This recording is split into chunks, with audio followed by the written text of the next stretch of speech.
அன்றியும் வானங்களையும் பூமியையும் படைத்து உங்களுக்கு வானத்திலிருந்து மழையை இறக்கி வைப்பவன் யார்?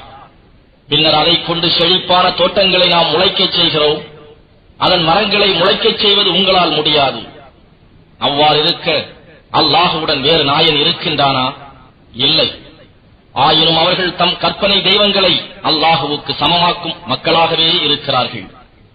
இந்த பூமியை வசிக்கத்தக்க இடமாக ஆக்கியவனும் அதனிடையே ஆறுகளை உண்டாக்கியவனும் அதற்காக அதன் மீது அசையா மலைகளை உண்டாக்கியவனும் இரு கடல்களுக்கு இடையே தடுப்பை உண்டாக்கியவனும் யார்?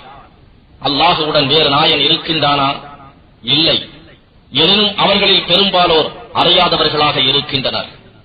கஷ்டத்திற்கு உள்ளானவன் அவனை அழைத்தால் அவனுக்கு பதில் கொடுத்து அவன் துன்பத்தை நீக்குபவனும் உங்களை இப்பூமியில் தன்னுடைய பிரதிநிதிகளாக ஆக்கியவனும் யார்?